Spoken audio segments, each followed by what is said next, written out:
Stand up comedy हा विषय फक्त विनोदासाठी आणि मनोरंजनासाठी आता राहिलेला नाहीये. म्हणजे काही वर्षांपासून स्टँड अप कॉमेडीच्या आडून थिल्लरपणा, काहीतरी आचकट विचकट विनोद, कमरेखालचे विनोद, आई-वडिलांवर विनोद, अश्लील भाषा असं त्याचं एकंदरीत स्वरूप आहे. म्हणजे रणवीर अलाहाबादी या प्रकरणावरून हे आपल्या लक्षात आलंच असेल.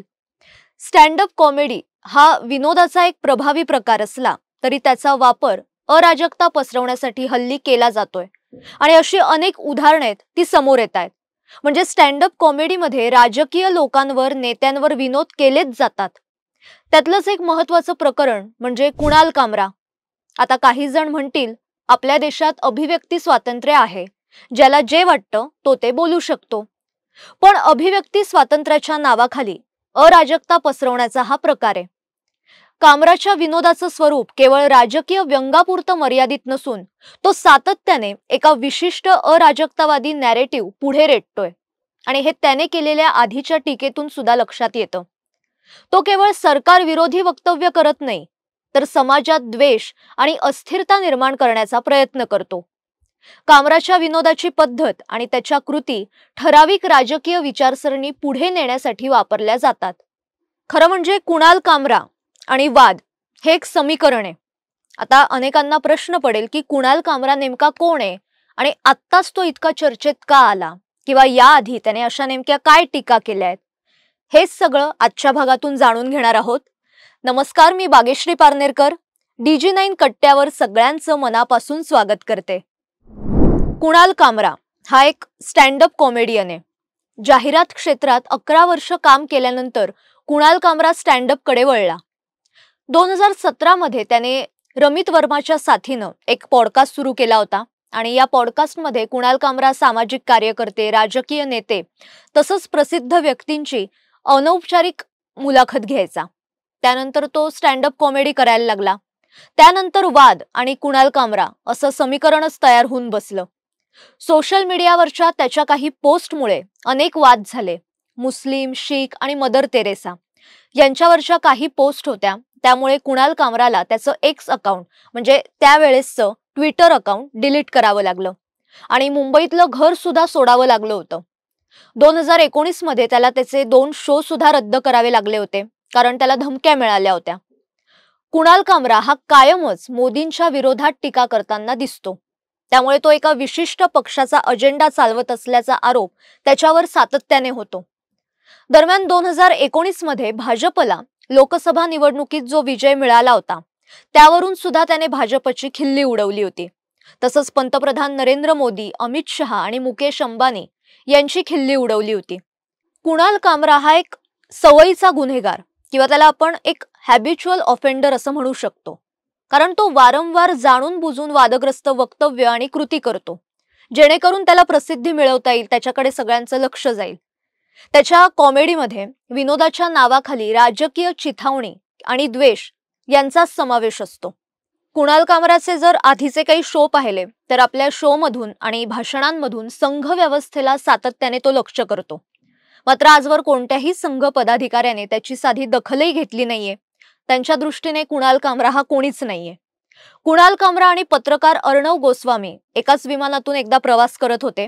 2020चा हा प्रसंग आहे. प्रवासादरम्यान कुणाल कामराने अर्णव गोस्वामींना काही प्रश्न विचारले, मात्र अर्णव गोस्वामीने कुणालकडे साधं लक्षही दिलं नाही आणि दुर्लक्ष करत लॅपटॉपमध्ये ते आपलं काम करत राहिले आणि या घटनेचा व्हिडिओ सोशल मीडियावर प्रचंड व्हायरल झाला होता. यानंतर झालेल्या स्टँड अप कॉमेडी शो मध्ये कुणालने अर्णव गोस्वामींच्या शांत राहण्याची सुद्धा यथेच्छ खिल्ली उडवली आणि या दोघांमधला वाद अगदी टोकाला गेला होता. तसंच इंडिगोने कुणाल कामरावर 6 महिने बंदी घातली होती. तसंच सरकारी विमान कंपनी एअर इंडियाने सुद्धा कुणाल कामरावर बंदी घातली होती. स्पाइस जेटने सुद्धा असाच निर्णय तेव्हा घेतला होता. कुणाल कामराने नोव्हेंबर 2020 या महिन्यात सर्वोच्च न्यायालयावर टीका केली. तसंच अर्णवच्या प्रकरणात माफी मागणार नाही असं सुद्धा त्याने म्हटलं होतं. आत्ताही तो तेच म्हणतोय. सर्वोच्च न्यायालयाने सांगितलेलं ट्विट डिलीट करण्यास सुद्धा त्याने नकार दिला होता. त्यामुळे कुणाल कामरा विरुद्ध सर्वोच्च न्यायालय असा सुद्धा वाद झाल्याचं आपल्याला पाहायला मिळतं. कुणाल कामराच्या वादाची एक मोठी मालिका आहे, म्हणजे ती जर सांगत बसले तर आपला एपिसोड सुद्धा कमी राहील. पण अजून एक गोष्ट स्पष्ट करणं महत्त्वाचं आहे. स्वतःला तटस्थ म्हणून घेताना त्याने केलेले विनोद हे डाव्या विचारसरणीकडे झुकलेले दिसतात. म्हणजे राहुल गांधी यांच्या भारत जोडो यात्रेत सुद्धा तो सहभागी झाला होता. आणि आता अलीकडेच त्याने महाराष्ट्राचे उपमुख्यमंत्री एकनाथ शिंदे यांच्यावर अप्रत्यक्षपणे टीका करणारं विधान केलं. म्हणजे एक कविताच म्हटलीये. त्याने थेट नाव न घेता पण अतिशय अपमानास्पद पद्धतीने त्यांची खिल्ली उडवण्याचा प्रयत्न केला. आणि ही कृती निव्वळ हास्यास्पद नसून हेतुपुरस्सर केलेला प्रचार होता. शिवसेनेच्या प्रवक्त्यांनी दिलेल्या माहितीनुसार कुणाल कामराच्या शोसाठी जुहूमधलं एक हॉटेल उद्धव ठाकरे गटाकडून आरक्षित करण्यात आलं होतं. त्यामुळे ठाकरे गटाने दिलेली स्क्रिप्ट कामराने आपल्या कार्यक्रमात वापरल्याचा आरोप सुद्धा केला जातोय. या सगळ्या वादानंतर ठाकरे गटाने त्याची पाठराखण केल्याचं पण आपण पाहिलं.